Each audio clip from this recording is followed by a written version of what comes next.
నమో బుద్ధాయ. తథాగత గౌతమ బుద్ధుడు మహాపరినిర్వాణం చెందిన తర్వాత అస్థికల కోసమై వివాదం. కుషీనగర వాసులైన మల్లులు బుద్ధుని చితాభస్మాన్ని అస్థికలను జాగ్రత్తగా భద్రపరుచుకొని వారి సభావేదికపై చేర్చి బల్లెములు బాణాలు ధరించి ఆ అస్థికలను ఎవ్వరూ తీసుకొని పోకుండా కాపలా కాచారు. సుగంధ ద్రవ్యాలతో పూలమాలలతో పాటగజన సంగీత నృత్య జంత్ర వాయిద్యాలతో శ్రద్ధాంజలులు ఘటిస్తూ 7 రోజులు గడిపారు. బుద్ధుడు కుషినగరంలో నిర్వాణం చెందాడన్న వార్త మగధరాజైన అజాతశత్రువుకు తెలిసివచ్చింది. అజాతశత్రువు తన వార్తాహరుని ద్వారా బుద్ధుని అస్థికలతో కొంత భాగం పంపవలసిందిగా మల్లులను ఆర్జించాడు.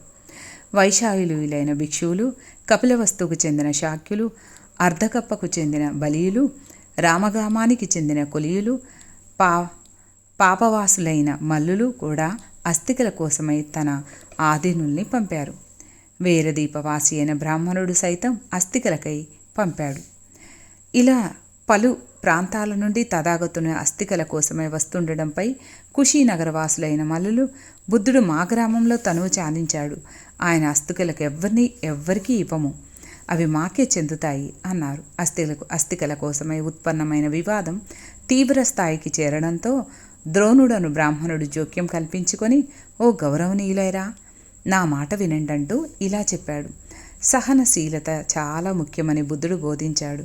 అంతటి ఉత్తముని అస్థికల విషయమై మీలో మీరు వివాదపడుతూ ఇది మరింత తీవ్రమై యుద్ధానికి దారితీసి క్షతగాత్రులవ్వడం సమర్థనీయం కాదు.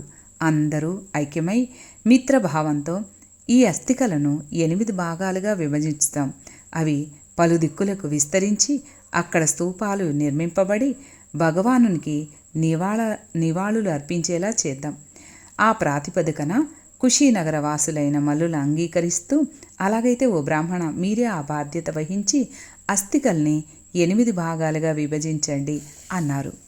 అలాగేనంటూ ద్రోణుడు తన అంగీకారాన్ని తెలిపాడు. భగవానుని అస్థికల్ని 8 సమభాగాలుగా విభజించారు. అస్థికల విభజన పూర్తి అయిన పెదుపడ ద్రోణుడు, నాకు అస్థికలు ఉంచిన భరణి ఇవ్వండి, దీనిపై నేనొక స్తూపాన్ని నిర్మిస్తాను అన్నాడు. అందుకు అందరూ అంగీకారం తెలిపారు.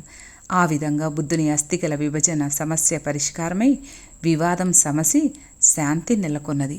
నమో బుద్ధాయ. నమో తస్సా భగవతో అర్హతో సమ్మా సంబుద్ధస్సా బుద్ధం శరణం గచ్ఛామి ధమ్మం శరణం